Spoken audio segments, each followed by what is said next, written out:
For nearly 700 years, the mightiest empire the ancient world had ever seen marched to the edges of 3 continents, crushed kingdoms in a single season, and forced the sons of kings to kneel in the dust of Roman roads. Yet there was one enemy it could never fully conquer, one border it could never permanently move, and one humiliation it could never quite erase from memory. And the story of that impossible rivalry begins not with armies, but with a golden battlefield trick that turned the desert sand into a graveyard for 7 Roman legions. In the year 53 BCE, a Roman general named Marcus Licinius Crassus, the richest man in Rome and 1/3 of the political alliance, known as the First Triumvirate alongside Julius Caesar and Pompey the Great, looked eastward with envy. Caesar was conquering Gaul, Pompey had already crushed the armies of the East, and Crassus, hungry for military glory to match his wealth, decided that Parthia, the Persian successor kingdom ruling from the Euphrates to the Indus, would be his path to legendary status. What Crassus did not understand, and what would cost him his life and the lives of roughly 20,000 of his soldiers, was that Parthia was not simply another Eastern kingdom waiting to be absorbed into the Roman system the way Pontus or Judea had been. Parthia was the inheritor of a Persian military tradition stretching back to Cyrus the Great and Darius,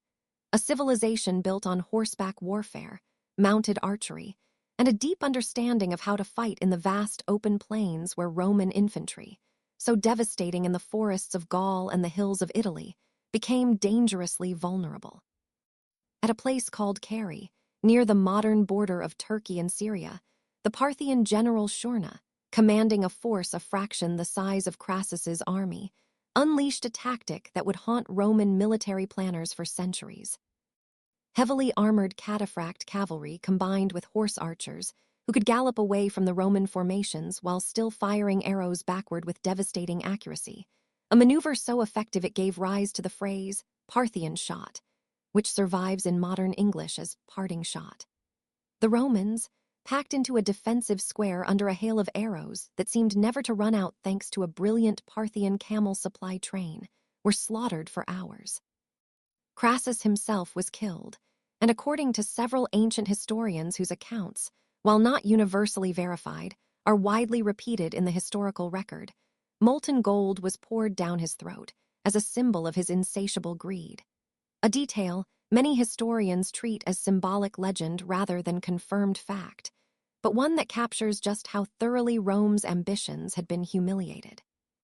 Keri was not merely a military defeat. It was a psychological wound that never fully healed, and it set the tone for the next several centuries of conflict between Rome and the Persian world, first under the Parthian Arsacid dynasty, and later under the far more centralized and religiously driven Sassanid Empire.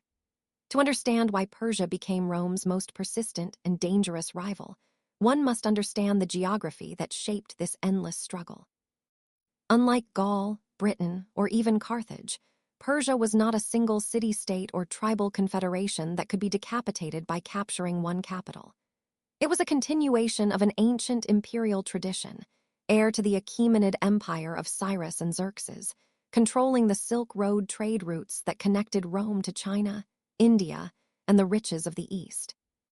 Every Roman emperor who dreamed of Eastern conquest was, whether he admitted it or not, chasing the ghost of Alexander the Great, who had defeated the Achaemenid Persians centuries earlier, and Rome's leaders wanted to prove they could achieve what Alexander achieved, only to discover time and again that the terrain of Mesopotamia, the tactics of mounted Persian warfare, and the sheer logistical challenge of supplying an army thousands of miles from Rome made permanent conquest nearly impossible. After Keri, tensions simmered for decades, with occasional Roman campaigns achieving temporary success. The Emperor Trajan, ruling at the height of Roman territorial expansion in the early 2nd century CE, pushed further into Parthian territory than any Roman commander before him, briefly capturing the Parthian capital of Ctesiphon and even reaching the Persian Gulf, a campaign that seemed to finally settle the old score from Keri. Yet Trajan's gains proved impossible to hold. Rebellions erupted across the newly conquered provinces, supply lines stretched to breaking point, and Trajan's successor Hadrian, famous for his defensive wall in Britain, made the pragmatic decision to abandon most of these eastern conquests entirely, recognizing what many Roman strategists eventually came to accept: that ruling the Persian heartland from Rome was logistically unsustainable. This pattern would repeat itself again and again across Roman history, creating what some historians describe as a strategic stalemate that lasted longer than almost any other rivalry in ancient history. The conflict entered a dramatic new phase in 224 CE, when the Parthian Arsacid dynasty was overthrown from within by a new Persian ruling family, the Sassanids, led by a nobleman named Ardashir I, who claimed direct descent from the ancient Achaemenid kings of Cyrus and Darius. This was not merely a change of ruling family. It represented a fundamental shift in how Persia approached its rivalry with Rome. Where the Parthians had often been content with a looser, more feudal style of governance and periodic raiding along the frontier, the Sassanids saw themselves as the true restorers of the ancient Persian Empire, and they carried an ideological mission to reclaim territories that Persian kings had once ruled centuries earlier, including parts of Roman Syria and Anatolia. This religious and nationalist fervor, combined with a more centralized and disciplined military structure, made the Sassanid Persians an even more formidable and dangerous opponent than their Parthian predecessors had been. The new dynasty's ambitions became devastatingly clear in 260 CE, in what many historians consider one of the most catastrophic humiliations in the entire history of the Roman Empire. The Roman Emperor Valerian, attempting to relieve the besieged city of Edessa, was captured alive by the Sassanid king Shapur I at the Battle of Edessa, marking the first and only time in Roman history that a reigning emperor was taken prisoner by a foreign enemy. According to Persian and later Roman accounts, though some details are debated among historians as likely propaganda embellishments, Valerian spent his remaining years in captivity subjected to deliberate humiliation, reportedly used as a human footstool when Shapur mounted his horse, and after his death. Some ancient sources claim his skin was stuffed with straw and displayed as a trophy in a Persian temple, a story that, whether entirely accurate or partly exaggerated for propaganda purposes, became a permanent symbol in Roman memory of just how dangerous and ruthless this Eastern rival could be. This event sent shockwaves through the Roman world, contributing to what modern historians call the crisis of the 3rd century, a period when the empire nearly collapsed under the combined pressure of civil wars, economic turmoil, plague, and relentless external threats from both Persia in the east and Germanic tribes along the northern frontiers. Rome eventually stabilized under strong emperors like Aurelian and later Diocletian,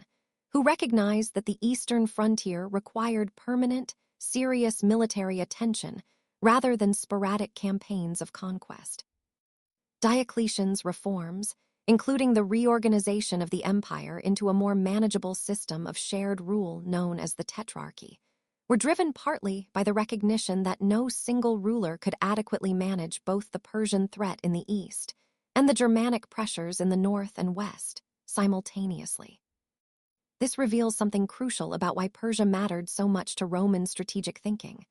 Unlike the tribal confederations of Europe, which Rome often viewed as barbarians to be pacified or absorbed,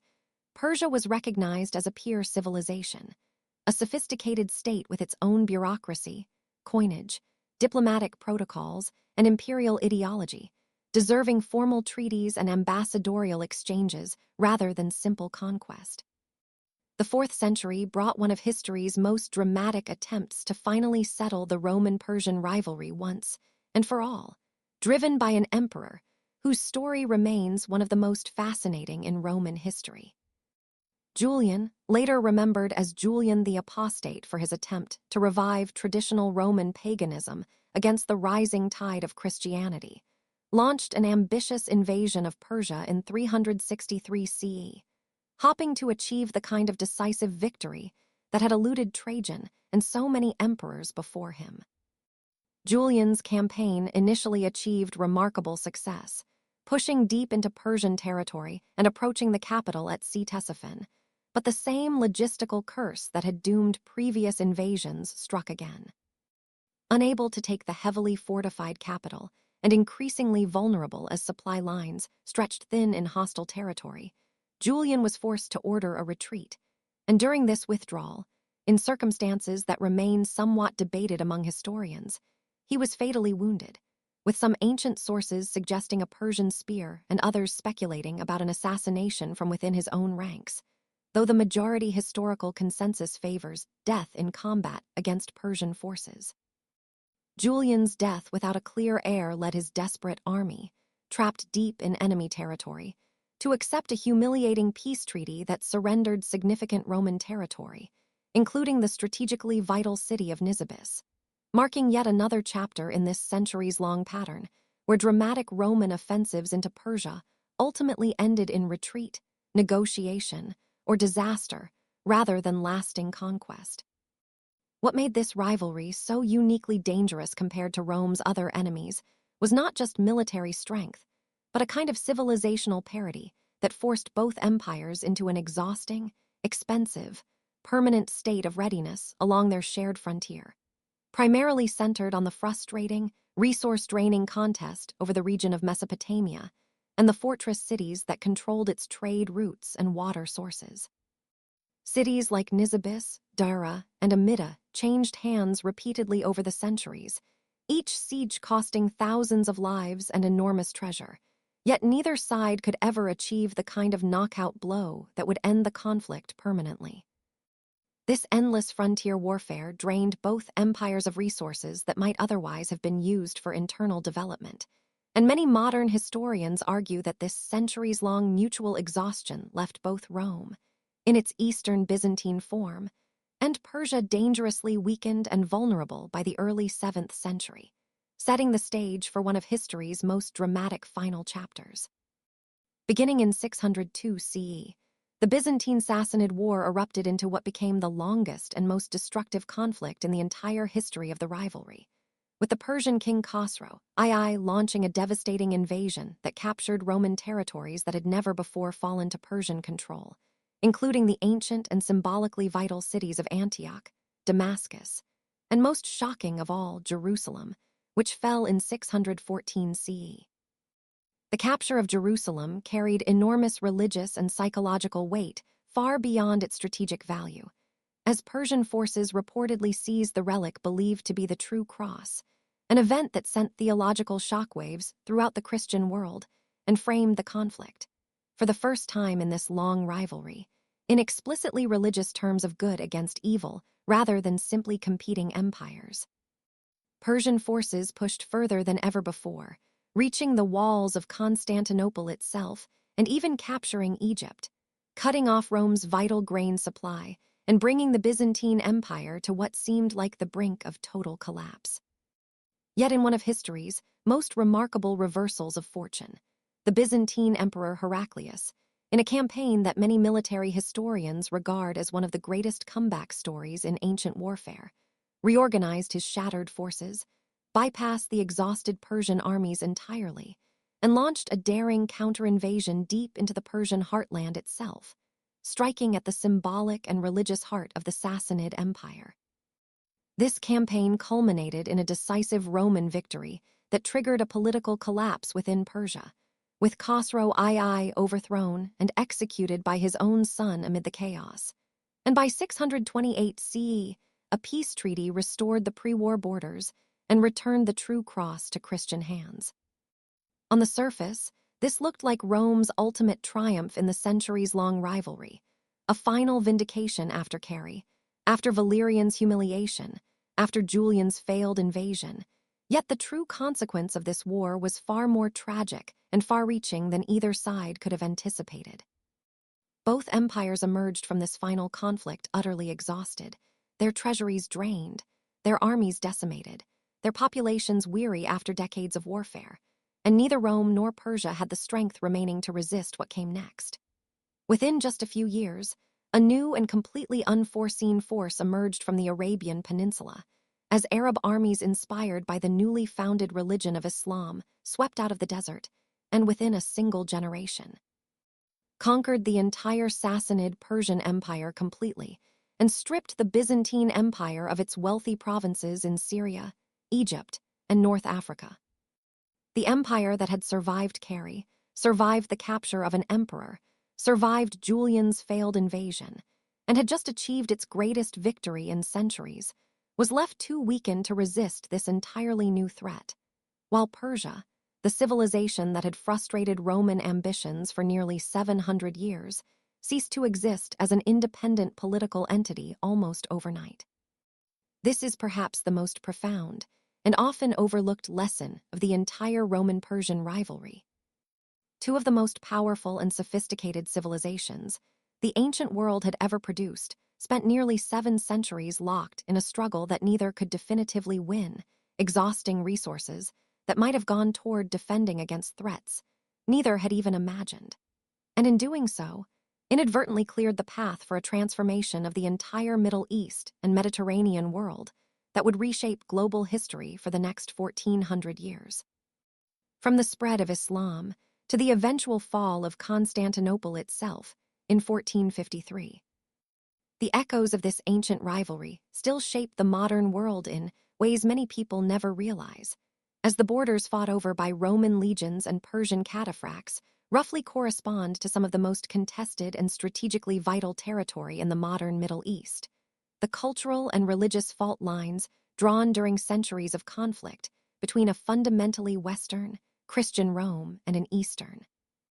Zoroastrian and later, increasingly diverse Persia laid groundwork for civilizational divisions that persist in geopolitical thinking today. And the very concept of a prolonged struggle between a Western power and a Persian-influenced Eastern power echoes through the centuries into modern geopolitics in the region. So why was Persia truly Rome's most dangerous enemy, more dangerous than Carthage, more dangerous than the Germanic tribes, more dangerous than any single barbarian king or rebellious province? The answer lies not in any single battle or betrayal, but in the simple, humbling reality that Persia was never a lesser civilization to be absorbed, but an equal and worthy rival, a mirror empire with its own ancient traditions, its own claims to universal rule, its own brilliant military innovations, and its own unbreakable will to survive. And in the end, it took nothing less than the sudden, explosive rise of an entirely new civilization to finally bring this exhausting, centuries-long rivalry to its unexpected close. If this hidden history of the empire that Rome could never truly conquer surprised you, consider sharing it with someone who loves ancient history and subscribe for more untold stories from the ancient world.